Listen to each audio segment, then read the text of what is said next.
Hello and welcome to Pod Meets World. I'm Paul. I'm Dave. I'm Justin. And this week we're talking about the episode Santa's Little Helper.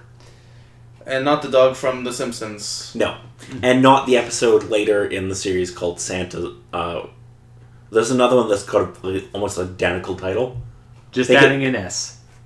I don't remember. I think it doesn't have the S. I think it's just Santa Little Helper or something. Anyway, it's dumb. Anyway. Originally aired December 10th, 1993, attracting 18.1 million viewers. Number one at the box office? Mrs. Doubtfire. Hello! Oh, not bad. Terrible. Oh, hey, buddy, what can I do for you? I need you to turn me into a woman. Oh, sweetie. Billboard number one for the week. I Do Anything for Love, but I Won't Do That by Meatloaf.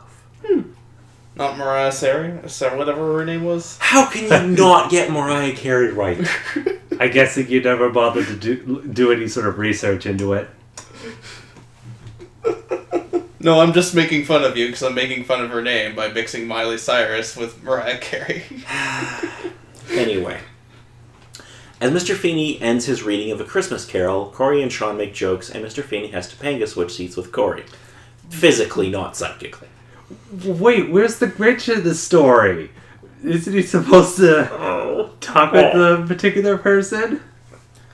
Anyway, with the two troublemakers separated, Mr. Feeney asks Corey's opinion on the story, and he surmises, if you're a real butthead, then Neat Ghost will take you to cool places. That's about right, yeah? Suffice to say, Mr. Feeney is not amused. Corey notices Sean packed his lunch, even though he usually likes the cafeteria fish sticks.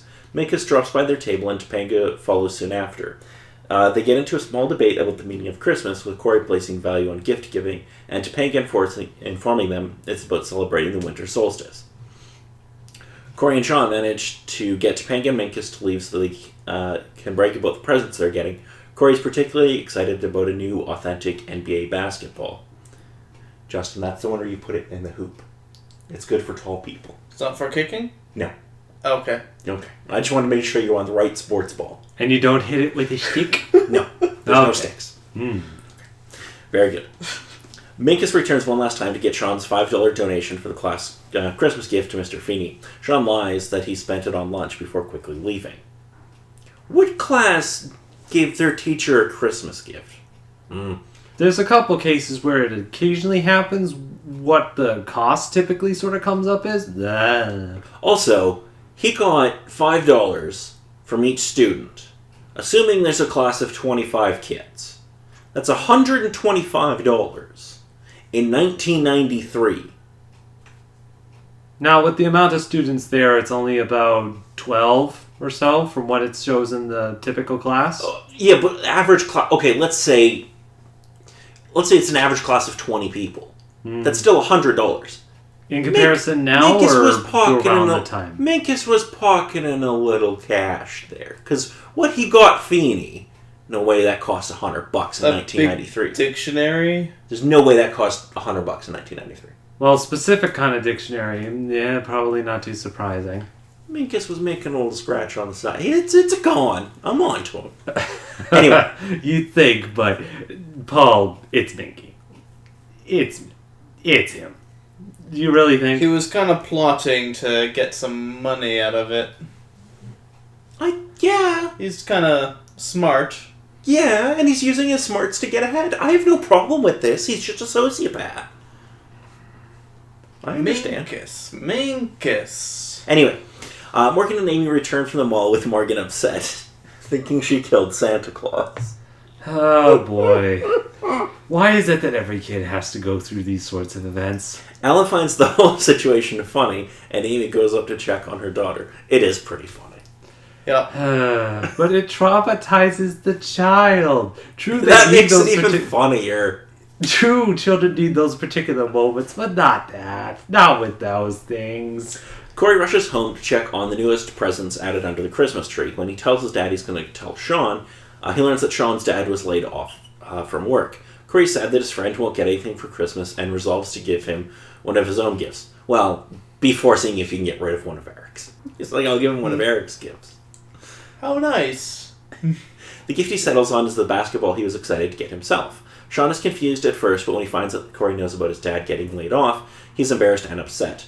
He refuses to take Corey's supposed charity gift and then storms off. Corey yells after Sean and tries to complain about his lack of Christmas spirit to Mr. Feeney, who seems to have heard the tail end of their argument. Mr. Feeney gives a small speech on friendship and how people shouldn't give gifts just to get gratitude and feel good about themselves. Inside the house, Morgan is finally able to come out of her room, but quickly runs back screaming when she sees the burly-looking mall elf who blamed her for Santa's heart attack. Because of course. On the one hand, it was decent enough that he gave them the refund back, but then on the other hand, he could have been out of the You called my costume. daughter a demon child? I'm just saying how it is. The next day at school, Minkus badgers Sean for the $5, and Sean would rather the whole class think he's a deadbeat than admit he doesn't have the money to give. Corey talks to Minkus and gives the $5 he saved for a basketball net, claiming he borrowed it from Sean and that's why Sean didn't have the money. Minkus presents Mr. Feeney with a large hardcover dictionary that allegedly cost $100 and I call bullshit.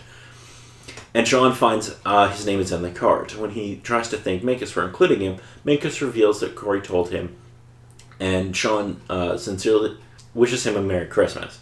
Sean stops by Corey's house, spotting him with his ball in the backyard. He gives Corey his dad's old basketball net as a Christmas gift, and they get into a quick basketball game.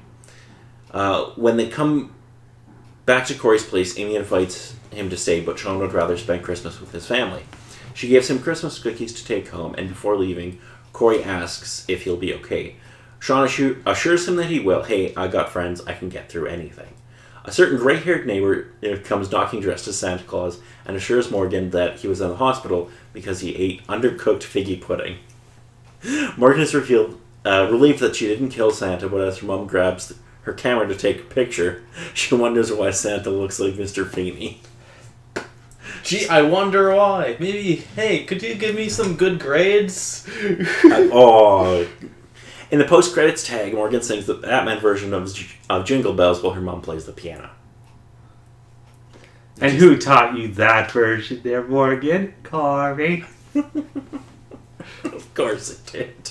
I do love that. How Corey's like, good grades for your big brother.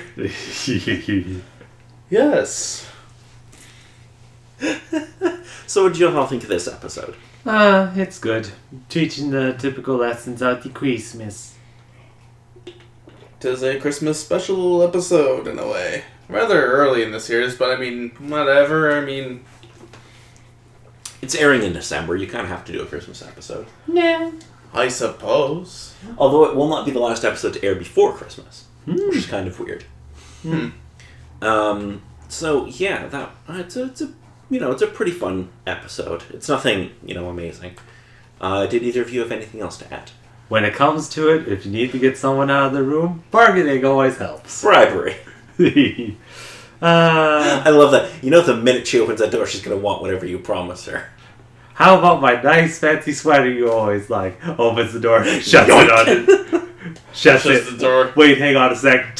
Nope, still caught. So good. So good.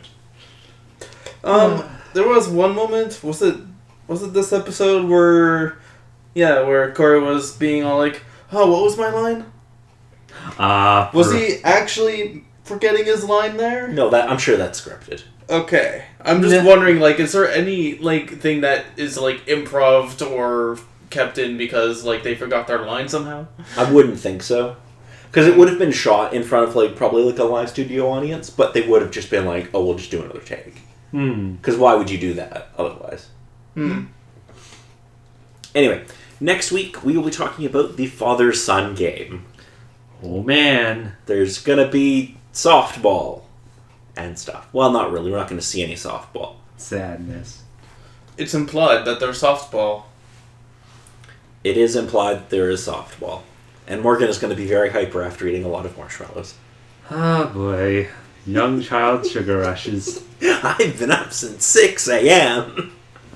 Anyway, until next week, I'm Paul. I'm Dave. And I'm Justin.